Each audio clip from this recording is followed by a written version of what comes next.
All right. So, Sharon, I will. how are you?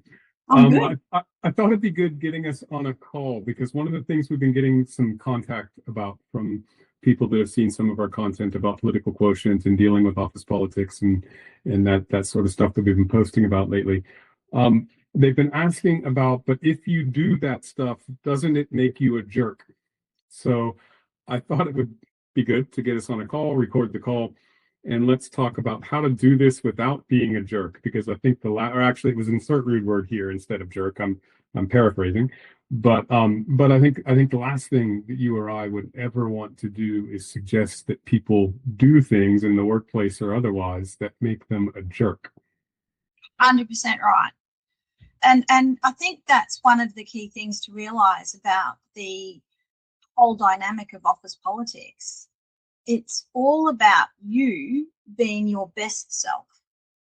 It's not about you putting on any facade, or it's not about you being deliberately malicious or being out to get anything or get anyone.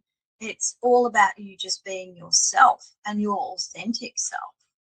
Exactly. And it's making sure that the people that you work with, because we're talking about the work environment here, but the people that you work with see your best self, that they actually see that rather than form their own opinions, which might be incorrect. And I agree 100%. It's all about being authentic. Everything that we're doing is not about being somebody you're not. It's about being your authentic true self and showing up in that way at work. And I think it's important thinking about that what we're talking about here is also not manipulation. We're not suggesting that people manipulate others to bend them to their will and do what they want. That's the farthest thing from the truth, what we're actually talking about. 100%. Really, when you boil it down, politics is a code word for relationships. And when we talk about office politics, all we're talking about is awareness of the relationships that exist in the workplace. The only thing that could be misconstrued would be the fact that we do say to people, hey, be aware of it and be deliberate in your actions. Now, deliberate means intentional and aware of the choices that you're making. It doesn't mean targeted and it doesn't mean malicious.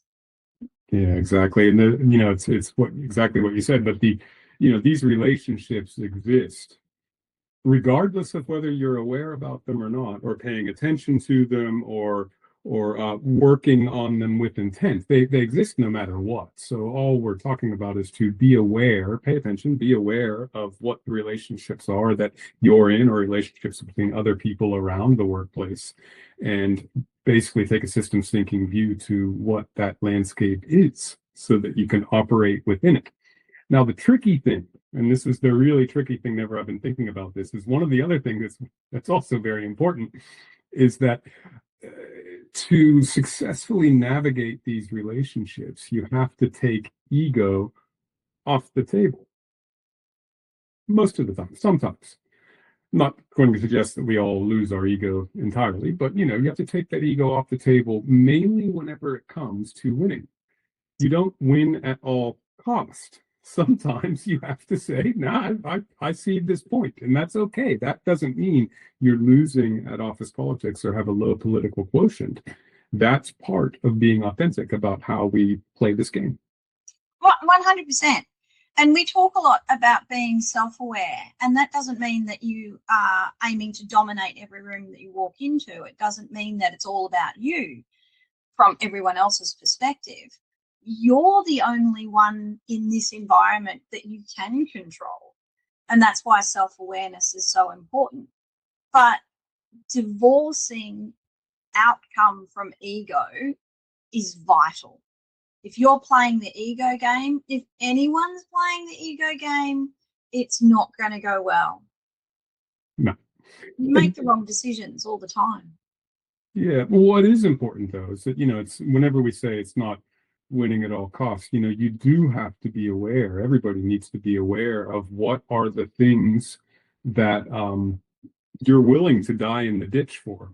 And, you know, those things for me are things like fairness, equality, you know, these sorts of things. And if that starts to get violated, it's not a, oh, give in and it's okay, I'll go with the pack on this one. You have to know what are those things that actually you will die in the ditch if need be. Or in the real world or in the office world, that would be time to move on for another role if those things are getting violated enough. But you know, whenever it's just a, you know, do we take option A or option B with how we deliver this piece of work? And I prefer option B, but the room's kind of going towards option A. Sometimes that's okay. It's okay to cede a point. Oh, 100%. Particularly when you're looking at strategic views. You know, you are never going to win every battle, but the goal is for you to achieve your desired outcomes. To do that, you are going to have to compromise and negotiate your way towards those outcomes. Yeah. The key is knowing what they are and then being aware of the fact that you don't have to win all of the time. Your goal, you know, if you get to your goal, that's winning. Exactly right. Because whenever we're working in systems and, you know, working inside of an organization, which is a adaptive system, it's about the organization winning, not the individual. Individual productivity, individual success is actually meaningless. It's about optimizing for the whole, which is another topic altogether. But there we go. 100%. Oh, I can't wait to talk about that one. Yeah. But I hope this helps to clear up a little bit about the being a jerk thing. Just thought it'd be useful to get us both on a call to have a chat about it, and hope that gives everybody a good steer in the right direction. Great idea, Will. Thanks. No worries.